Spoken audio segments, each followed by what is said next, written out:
ทีนี้จะขอคนช่วยเหลือจากลูกวิธีเขาแกงหักวันเขาวิธีได้ให้ลูกแนะนำเนี่ยแรกกันมีไม้กับมัดไม้เลยก็ได้อันนี้คือปะอยู่นี่คือปะดึงเอาให้เขาเอาเสือกไม้มัดเอ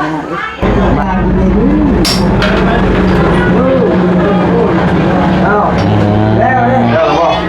ร้อยแล้ว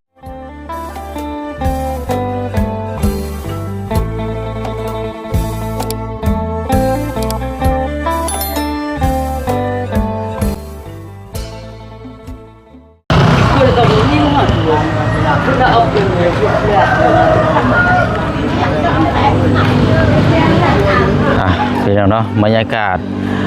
ยามเศร้าแต่ว่าก็ยังเงียบเงาอยู่เพราะว่าผู้คนพี่น้องที่ไปหาเนาะหรือว่ามาแสดงความยินดีขึ้นมือเฮือนซานหลังใหม่มื้อนี้ก็ยังบ่ทันได้เดินทางมาเนาะพี่น้องเนาะเนื่องจากผ้าฝนตกแล้วก็ไฟฟ้าก็รับแน่พี่น้องบวกกับปัจจัยหลายอย่างนะหลายทางเนาะพี่น้องเนาะน่าจะยังบ่ทันได้ผูกคอต่อแขนพี่น้องเนาะทางเจ้าของเฮือนซานเพราะว่ายังเศร้าอยู่แล้วก็กับคือว่ายังบ่ทันได้จ้ำฮีดจ้ำคล้องนี่สักอย่างนี่แหละพี่น้องเนาะว่าก่อนสิผูกแขนหรือว่าสู้คอนนี่ยังก็ต้องจ้ำฮีดก่อนเลยพี่น้องเนาะหมูเป็นโตเพิ่นได้พี่น้องเนาะเอาเพราะฉะนั้นละเบิ่งน้ำกันเนาะพี่น้องเนาะพิธีตามชนเผ่าเนาะเขาเจ้าขึ้นเฮือนซานแบบใดเนาะพี่น้องเนาะเฮามาอัปเดตยามเช้าก่อนเด้อพี่น้องเด้อเนาะสบายดีและสวัสดีพ่อแม่พี่น้องเบิดสุขุสุคนเด้อเนาะพบเจอกันอีกคือเก่าคือเดิมพี่น้องเนาะครับช่องของทางพ่อน้องเปียวเนาะพี่น้องเนาะมาติดตามเบิ่งน้ำกันบรรยากาศยามเช้าก่อนเนาะพี่น้องก่อนจะเริ่มงานก่อนจะผูกข้อต่อแขนทางแม่น้องใจดีกับทางลูกเราเนาะเมื่อวานนี่ก็ถามพูดคุยแล้วก็เป็นห่วงเป็นใยย่านทั้งผู้เป็นผัวมาขึ้นเฮือนซานน้ำมาเบิ้งประสานพี่น้องเนาะกะโอ้สำหรับทางพ่อน้องเปียวนี่ก็โบใช่ปัญหาได้พี่น้องเนาะแต่ว่าถ้าเรามาแสดงความยินดีน้ำแล้วก็แล้วเราก็เมื่อนะพี่น้องมันก็เป็นผลดีสำหรับทางขึ้นเฮือนขึ้นซานเนาะให้เฮาคิดไปทางบวกซะพี่น้องแต่ว่าถ้าคิดไปทางลบมันก็ลบเนาะพี่น้องเนาะปะเดี๋ยวเฮามาพูดคุยถามสัมภาษณ์น้ำกันแต่ละคู่แต่ละคนเนาะเป็นยังไงหนึ่งเข่าน้ำซ้ำปลาเมื่อยบ่เนาะเนาะนี่ก็ยังอยู่ในจะเป็นพื้นคั่วเนี่ยพี่น้องเดี๋ยวจังไปซองเบิ่งน้ำกันเนาะพี่น้องเนาะดีโอ้ยเนาะเอาแต่งตัวงามเท่มื้อนี่ยังบ่ทันได้แต่งโตเท่าได้นี่โอ้ดีใส่ชุดชื่อได้นี่บ่เอาสวัสดีจำคนเจ้าสาวว้าวตัวเนาะว่าเราคนผู้ใหญ่เนาะคนสูงคนคุยนะคันสิว่ากันสูงเนาะใช้เจ้าภาพแต่งหน้าแต่งตาบ่จักอันนี้ก็ยังบ่ทันเห็นที่กันได้นี่ก็ได้ใช้แต่งแล้วบ่ยังตายังปูอยู่ไปเนาะโอ้เครื่องเสียงเขาเนาะพร้อมบันเดงพร้อมมาได้นะโอ้หาโคศกมาเด้อนี่โคศกโคศกเนาะแล้วก็ทางนักร้องเอาแล้วชาติเก่าเอาขึ้นมาเบิ่งทางก่อนเริ่มก่อนมัดบ่โอ้เอาเชือกเอาตัวเก่านี่เป็นยังบ่ได้บ่ฮะนั่นว่าบ่ได้ทำน้องเลยได้สิเป็นยังเอาตัวเก่าแล้วได้อยู่เอาอันหน้ากกอันนี้บ่โอ้ได้กันแล้ว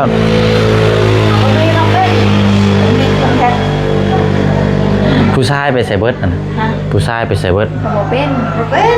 เอาได้ผู้ชายเฮ็ดบ่ได้ซั่นบ่ชามแทนเธอจะตาย4 แสนเอาเองไปกะ5 แสนอันเฮ็ดอันนี้บ่ป้าเฮ็ดอันนี้เฮ็ดนี่ชื่ออะไรคือแพงแท้แพงครับเฮาบ่เป็นนี่บ่มีกระยานะแบบทำเฮาบ่มีแบบเฮาก็บ่อันนี้บ่ได้มีแต่สิเอาขึ้นมัดนี่ซื่อๆซั่นบ่บ่มีมักเป็น คือแม่ก็จริง คันหมึกเบงบ่ได้มีเนาะมีแต่ผายนะสบ่ได้มีบ่ผายผูกแขนจะเตรียมไว้อยู่บ่ ไปแล้ว ใช่ไหมอ๋อบ่เป็นหยังซักก็มีแต่เฮ็ดแต่งคันบ่มีคันหมึกเบงก็แต่งผ้าคงผ้าเข้าแบบ มีไก่มีหยังแล้วบ่ได้มีบ่ ไม่นะ บ่มีคันหมึกเบงก็ได้คือกันมีแต่ว่าเฮ็ดใส่ผ้าอิหยังขอผ้าเข้าแล้วก็มีไก่หยังวางแล้วก็เอาคันอันนี้ผูกก็ได้คืออันเบ็ดทั่วไปหั่นก็ได้มีไก่ ไก่ก็มีไก่ก็มี จุลูกทำงานก็มีทางก็มี โดยเอาอะไรเฮ็ดตามปกติแบบเฮ็ดจังใดก็ได้ให้มันง่ายที่สุดก็ได้เนาะบ่ต้องยุ่งยากแต่มันก็แต่มันนี่ได้มันบ่มีผู้ฮู้นี่แหละเนาะคือชุมเฮานี่ก็ต้องเฮ็ดหยังผิดมามันก็ยากเด้ บ่เคยได้แบบว่าบ่เคยได้เด้ โดยและมีแต่ให้ทั้งตู้นะอันนี้สิมัดนี่ซั่นบ่ โดย อ๋อบ่ได้มีเชือกอีกบ่ซะได้พอน้องเลี้ยงนี่ก็ได้นี่มัดนี่ นี่ไอ้แม่ นี่ มาจบ จับ นี่เอาตัวนี้มัดนี่ได้เอาตัวเฮิงเฮาแก้ตัวลงมากับมัดใส่น้ำกันแล้วแหละ เอาเชือก เชือกไม่เชือกอื่นก็ได้บอกก่อน ได้เบิดนั่นแหละอ๋อใบ มัดพร้อมกันตัวนี้ อันนี้ก็ปะอยู่นี่นี่ จะได้กันมีไม้กับมัดไม้เลยก็ได้ อันนี้ก็ปะอยู่นี่นี่ก็ปะดิน เอาให้เขาเอาเสือกไม้มัด มัดใส่เสาว่าไม่ตู้ตัวนี้นะ นี่อันนี้ลงวัดยึดเลย โอ้จะได้เฮาบ่ฮู้แล้วซะบ่ได้มัดบ่สรุปแล้ว เอามา ว่าเฮาบ่จักนำใด เขาก็ยังเขาบ่เคยนะ เฮาบ่ฮู้นำใด ที่คนลาวไปแบบว่าสิ cái này cái papa này vai dưới này cái pa vai นี่แล้วจำผิดแล้วปะนี่ก็นั่นก็ว่า อันนี้จำผิดแล้วนี่เนาะ nhá ยังแต่ว่าแล้วนั่นปะ pa leo cái pa này โดยแม่น này cái vai dưới này này อะไรน่ะ จักบ่บุญเลยรถงงอยู่ค่อยกะ จำตัวนี้นะแบบทิมนะตัวนี้นั่นบ่ทิมดอกแล้วว่า anh này cái อันนี้แม่นอันนี้น่ะบ่เป็นหยังอันนี้นะ จำแบบจำผิดคองซื้อ โดแต่ว่ายังฮู้แค่ว่าสิ này chứ มัดซะนี่บ่หรือว่าสิเอาวางไว้ลงมานะ พวกจำเลยจำได้ด้วยร่างพวกจำเนี่ยตัวไหนจำตัวไหนจะเบิ่งมันเนี่ยดอแหละได้ tại thì บอกเลยว่า cha này cha ta vừa แล้วจำนะทำประตูจะหน่อยมันแล้วจำไป เอาวางไว้ก่อนซะเนาะ นั่นแม่นปะนี่ก่อนมีจำ mặt này này อันนี้จ้ำอะไรนี่น่ะ แม่น มาถาประตูมา ตั ก่ ว อน นี้ก็ลงบ่ลงก็ได้ บ่อันนี้เอาไว้นี่สิเป็นหยังทำคูณแต่เฮือนตะกี้ผู้เป็นหยังหรอเอาไว้นี่แหละนี่น่ะพยากต่อยอดเก่านี่ยัดใส่นี้นี่เงินยัดใส่นี้มันเป็นไส้ และแต่งานล่ะ โอ้เนาะเอาพี่น้อยเนาะกำลังเตรียมจำฮีดจำตามประเพณีจำฮีดคลอง แม่น มาจ้ำอยู่พี่บ่ แต่ว่าทางกันครอบครัวเรานี่บ่ได้มีผ้าขวัญนะพี่น้อยเฮ็ดแบบใส่กระโถกแบบธรรมดาจังแบบผูกคอเตาแขนนะพี่น้อยเนาะเอากะเบิ่งนำกันนั่นแหละพี่น้อยเนาะเพิ่นก็ถามทั้งบ่เชียงอยู่บ่เชียงก็คิดว่าเขาเจ้าเตรียมเบิดแหละพี่น้อยก็เอาตามที่ความเหมาะสมแล้วก็เอาที่แบบง่ายที่สุดนั่นแหละพี่น้องเนาะบ่ต้องอันนี้หลายเพราะว่าเฮาก็บ่นั่นคือกันได้พี่น้อยอันนี้มะพร้าวเนาะเราจำฮีดจำอันนี้จำฮีดแล้วก็จังมาผูกแขนเนาะบัดนี้ บนแบบเขาจำเนี่ยแต่ยังผู้แคนเลยนี่ ที่ประจำอยู่แบบที่เรือนใหญ่อยู่แล้ว จำอยู่เฮือนใหญ่พุ่นเนาะอันนี้เนี่ยแม่น แบบผู้แคนแบบเรือนไม้ เรือนไม้ เรือนกับผู้เจ้าของเรือนกับทีมงาน โอ้โดยใช้อันนั้นได้ครับแม่น้องจะดีเด้ และยินดีละ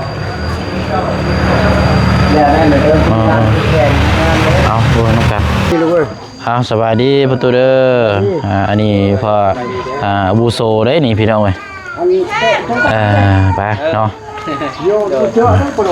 เดี๋ยวเบิ่งทางประตูจำฮีดเนาะเนาะจำฮีดแล้วก็แม่นผูกแขนแล้วพี่น้อยก็สิประมาณนั้นแหละเพราะว่าบ่ได้มีวิธีให้ควันให้ยังแบบล้อมบ้านเฮือนซ่านหยังพี่น้องแบบเรียบง่ายมันสิเว้ากันไป ตัวนี้เขาต้มเนี่ยน้องพ่อน้องลูก โดยพ่อ เพราะว่าตัวนี้จะพอคนช่วยเหลือจากลูกวิธีเขาแต่งหักวันเขาวิธีได้ให้ลูกแนะนำเนี่ย อ๋อ นี่ยังเนี่ยแหละครับเป็นวิธีได้เขาแต่งวิธีได้ อืม เขาก็พ่อเนี่ยเท่าแล้วแต่ว่าเท่ากับเป็นคนใจคนไหนตัวนี้นะ เฮากับแจ็คสี เขาแต่งวิธีได้เรื่องมะกอกมะพร้าวมะกอกใบย่อนี่ก็เขาเทวิธีได้ลูกอ้อยลูกโวยเขาตังอยู่ใช่ มักพร้าวนี่ครับใบว่าใบย่อนี่เอาไว้แจนี่ก็ได้ โดย ไว้แจข้างเฮือนนี่เบื้องไหล บ่นี่ข้างๆบอกเจ้านั่งนี่ประตูคันว่ามีก็เอาไว้ในนี้แจนี้แล้วก็โดยแม่ไว้หั่นละก็มักกล้วย มะกรูดใช่มะกรูดไฟเลย เอาไว้ เรียก โดย น่ะนี่ประมาณก็ได้บ่ วางไว้ก็ได้หั่นแหละแม่เพราะว่าเรื่องผ้าคอนนี่ย่านบ่ทันแล้วพี่น้องเพราะว่าต้องเตรียมแต่เมื่อวานนี้เพราะว่าเฮาบ่ได้ฮู้นำอันนี้นั่นบ่ต้องให้ผู้ที่จัดแจงคนใดคนหนึงว่าให้เฮ็ดผ้าคอนให้เอาเฮ็ดผ้าคอนแล้วจังสิมีข้าวต้มขนมซึ่งมาวางหั่นนะแต่นี่บ่ทันแล้วมีแต่มีไก่แล้วก็ใส่กระโตกก็ได้ เราอยากจำเพื่อน โดย ไก่นะครับทุกแอน โดยเอาไก่หั่นละไก่มานี่ก็เอาพายผูกแขนมาวางก็ต้มขนมใส่กระโตกหั่นละแล้วก็ให้ทั้งเพิ่นมาผูกแขนก็ประมาณนั้นแหละ ในนี้ก็แม่ก็เอาชุด เอ็งดอกจางดอกสาม โดยอ่ะมาขึ้นมาเนาะ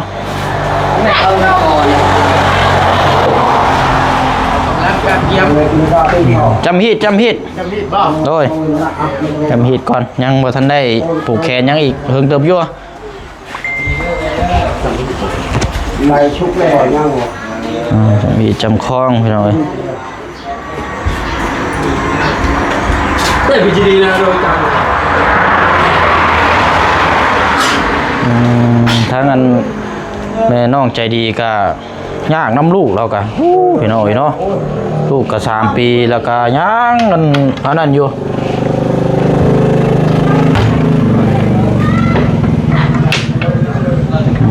เขาเริ่มมาแล้วพี่น้องมันจะเปิดประตูให้เราก่อนคือมืดแท้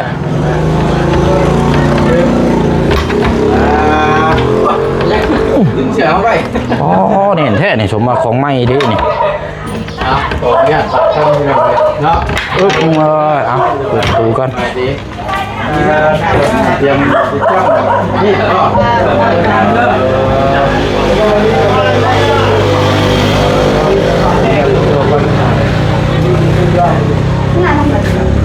เราถามมันพระคอนเราแบบพระคอนมันต้องมุดแต่เมื่อวานนี่พุ่นเนาะ พระควันนี่แม่น มันบ่ทันแล้วมื้อนี้ต้องให้ คือเดี๋ยวบอกมาดูเข้าใจเนี่ยบอกเข้าใจเนี่ยเพราะว่าเราจำก่อนคนนี้แล้ว จำบ่ได้นี่ โดยจำก่อนแล้วก็จำมา เพราะว่าจะเฮ็ดพระคอนนี่มันต้องแต่เมื่อวานนี่พุ่นเด้ ต้องเตรียมเพราะว่า เราก็บ่ฮู้นำคือกันเด้นี่ กันเจอเวลาเป็นเนี่ย คือซักไผนี่เพิ่มว่ะด้วยเป็นสักปะอยู่พุ่น นี่แหละ โอ้เก็บไว้ในนั่นเรียบร้อยแล้วฮะเด้อ เฮ็ดดูบอลนะเพราะว่าคนลายเนี่ยเฮาบ่ฮู้เนาะนี่ละบ่จับเก็บไว้แล้วเนี่ยนี่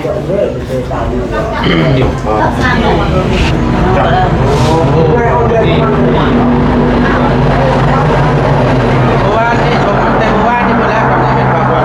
แต่กี่ทัดกว่าเนาะ เปรียบว่ามีแต่เอาธรรมดาหั่นก็ได้ใส่ก็นี่แหละใส่กระโตกนี้แล้วก็เอาไก่มาวางแล้วก็ผูกแขนหมักไม้หมักตอกเอาน้ำเงินเนาะคันที่ว่ากับถุงข้าวสารนั่นแหละใส่แตงข้าวต้มขนมแล้วใส่น้ำหมักไม้หมักตอกแล้วอยู่ในเฮือนหมู่ มีว่ากล่องนี่ หมักไม้มันยัง เนาะคนหมากรักไม้หั่นละมาใส่อยู่ใน น้ำส้มน้ำหวานมาวางใส่นี่น้ น้ำจบน้ำบาแล้วย่างละกวดน่ะ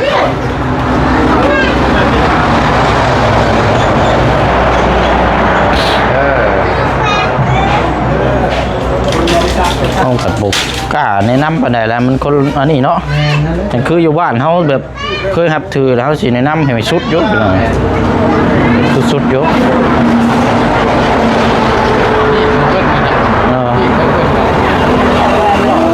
ไก่บ่นี่ เป็นยังไงเฮ้ยไอ้ตัวนี้ มันตัวที่ลูกเราอยู่ได้ ไอ้ขนาดจอมขา ไก่ควันบ่นี่ไก่ควันไก่ปูแคนเนาะ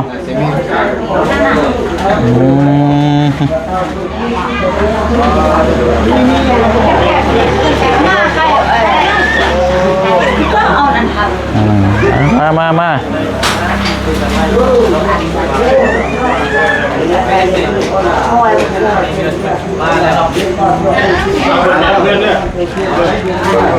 ไปเลยไอ้ตอนลงประมาณนั้นป้ามีลงได้เขาพูดกันเนี่ย จับเนาะที่จะบอก ไทยที่เอาที่ลูกที่นั่งเราเราเด้จะโป้โป้เนาะนี่การบ้านบ้านต้องคงการที่เนี่ยที่เราการที่ตัวประชาชนเป็นกระทั่งมาเรื่องแรกอะไรสมมติเรื่องชอบเรื่องอ้อจะเอาเงินแรกแค่พาก็คือให้แค่คนลงไปโชว์นะคือเป็นการนี้เป็นกลุ่มขัดแย้งเนี่ย เคยเห็นแต่เบิ่งน้ำกัน ว่าจะผูกขัดเนี่ยในการในการมีเรื่องที่จะเป็นการที่ติดต่อกันมาใช่ไหมที่เอาผูกขัดเนี่ยก็พอพอจะรับเงินเช่นนี้เอาพอพอจะรับที่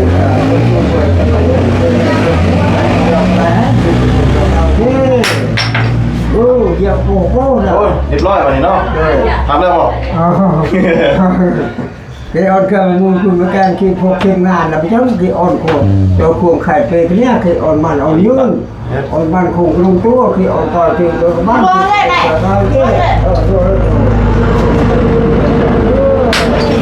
เรียบร้อยเนาะ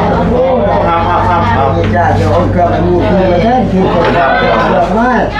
luôn là cái cô rồi cuồng khải về cái nhá thì on cơ muốn cùng với các thì cho họ cái mai cái on là việc bỏ cho ôi thì ôn phần môi cho nó qua có hảo thì lòng này thì chẳng làm thôi bụng cô nào 3 เที่ยวพอวะ rồi rồi cha chỉ về luôn thế cha chỉ xin cùng luôn đi rồi chúng ta phải cha đi đâu leo đấy ได้แล้วป่ะ ร้อยแล้วเนาะพ่อเนาะโดย เรียบร้อยเนาะ ให้มันให้ยืน ให้ฟังจาก ผูกปากหักชา มีแห้งเนาะ เอาไปล่ะให้มีเงินมีทองมาอีกอยู่ในเงินนี่บ่ให้เป็นเหตุผลต้นตอยังให้นอน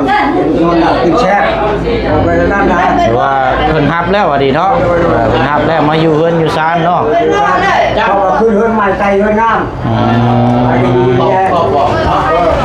ไม่จำได้แล้วว่า จำแล้ว จำรู้แล้วพี่เนาะ คือมันจะดีนะจะดียังทันมา โดยเนาะเรียบร้อยเนาะจำที่เพิ่นอันนี้แล้วพี่น้อยครับบ่เลยก็ไก่เราเนาะเป็นชิ้นเป็นอันไปคนละที่คนละทางเลยบ่ไก่ก็คือมันคือเปื่อยคือเป็น นั่นดิบ่เวลาชั่วก็ต้องฉีกไง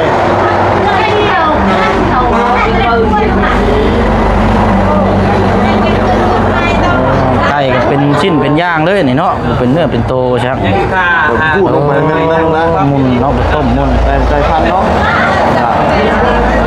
ยินดีท่านโอ้เมื่อวานนี้คุณก็พาไปเพื่อนเล่านะ เอาเก็บภาพบรรยากาศอันนี้แหละพี่น้อยเนาะบ่ได้มีผ้าควันหยังทางกระเจ้าก็บ่ได้อันนี้หยังบ่ได้แบบธรรมชาตินี่แหละ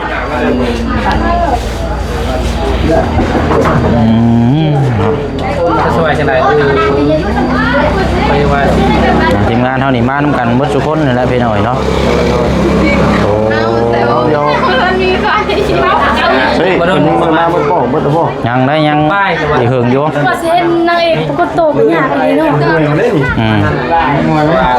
สั่งเพิ่นว่า คืออันไหนก็ห้ามอันไหน ทิพย์ไปจังน้อยกว่านะป้ายนี่ นี่จะกระตา พอดีนะ เอามาสันเดี๋ยวมาต่อกันอีพี่หน้าพี่น้องเลยรู้สึกว่ามันยาวยืดอันนี้เนาะ บ่นี่ ยังบ่ทันได้ อ่า คนที่ดองอยู่มีอยู่เต็งหน้า ไปเนาะซะเดี๋ยวมาติดตามเบิ่งนำกันอีกต่อไปจะล่าอยู่ทั้งหมดบ่อะไรลุง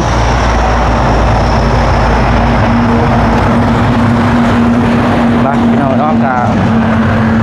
เก็บภาพบรรยากาศเนาะยังบ่ทันได้เริ่มเพราะว่านี่คนก็กำลังเริ่มมาพระเจ้ากำลังอยู่กินอยู่แต่ว่าแต่งจำฮีดแล้วเรียบร้อยเลยนี่ใกล้ๆอันนี้เนาะอ๋อมีหดหนูเนาะคักแรกนี่ ลูกอันนั้นดาวบอลมันพอกลับ นี่แหละครับพี่น้องเนาะมีแต่ว่าคลิปนี้ล่ำลาก่อนเด้อวันนี้พี่น้องเนาะเดี๋ยวมาติดตามเบิ่งน้ำกันคลิปหน้าเนาะพี่น้องเนาะเพราะว่ายังผู้คนก็กำลังเริ่มทยอยเริ่มมาเนี่ยแหละพี่น้องก็มาแสดงความยินดีนะอะไรพี่น้องช่วงนี้ก็ข้าเจ้านี่แหละพี่น้องผูกคอต่อแขนไอ้โมเมนต์อันเฮ็ดให้เฮ็ดสวนก็น่าจะได้เอาไประดับหนึงแล้วเนาะกับผู้ไปผู้มาผู้ไปแล้วพี่น้องเนาะเต็นเฮาก็สิมีอยู่เต็นนึงเนาะรับรองแค่ไปผู้มามีอยู่เต็นนึงห้องเขากินน้ำสิกลางอยู่หน้าเฮือนพุ่นว่าขลัมพี่น้องพิษว่าซั่นเนาะก็เลย